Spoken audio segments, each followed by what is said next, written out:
Hey guys, and welcome to episode 5 of how I made my first $1 million. Today is February 1st, 2021. Assets are at 192,000, which is up 25,000 from last month. Liabilities still at 70,000, 71,000, completely unchanged from last month. And net worth at 121,000, again up 25,000 from last month. This increase is primarily from Bitcoin and Ethereum.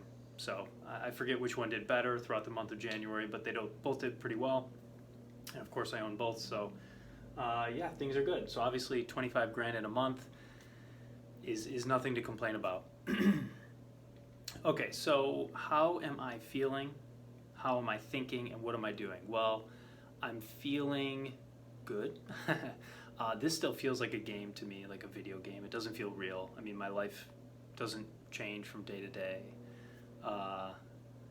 Yeah, so it feels like a game. I'm feeling very excited about the future. In terms of my investment thesis, it is paying off, so that feels good, and I think it's only getting started. And I also feel good in terms of my ability to create new things for the future, in terms of like a book, a YouTube channel, and whatever comes after that. It's awesome. I mean, like having every minute of every day free to learn, study, create, build. It's amazing. I mean, it's absolutely amazing. So yeah, I feel really good. Okay, so how am I thinking, and what am I doing?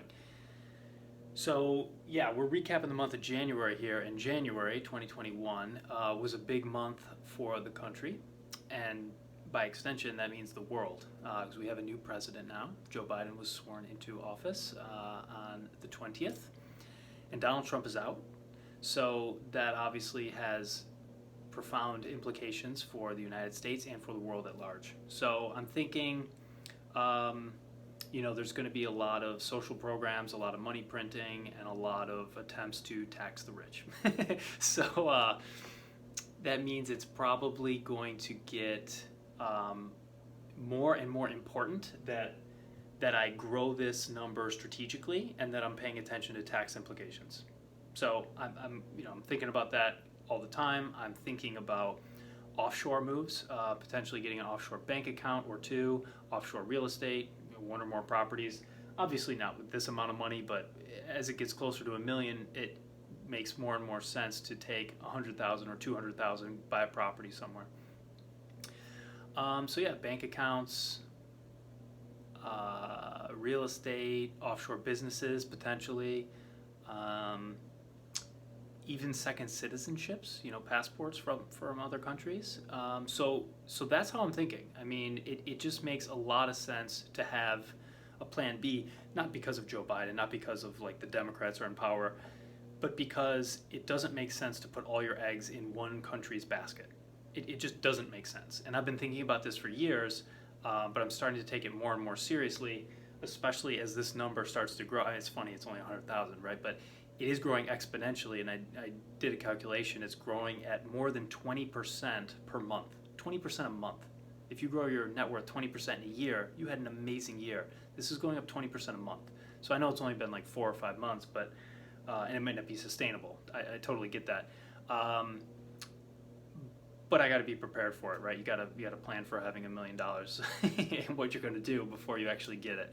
You don't want to run around all frantic. So that's how I'm thinking. I'm thinking about long-term strategic moves to save taxes, to grow the money faster, to keep it once I have it, and so forth.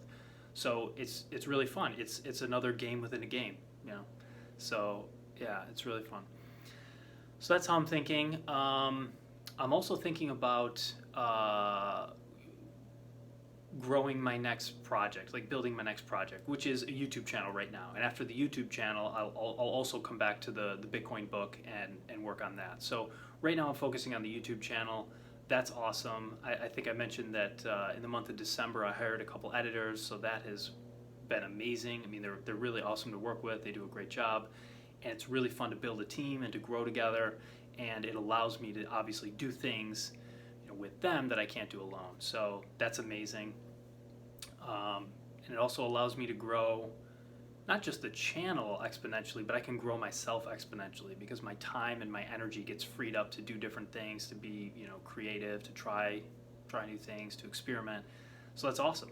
So moving forward, I'm definitely going to do more of that and create new types of videos, edit them in new ways, experiment on the channel. And I just increased my output from 1 video per week to 3 videos per week. And of course I could have done that on my own, but not in the same way. It's far easier with a team. So that's amazing. So that's a little bit about what I'm doing. And it really feels like, the YouTube channel and the growth process and then sort of the payback is very similar to this, in the sense that it's a very long-term endeavor.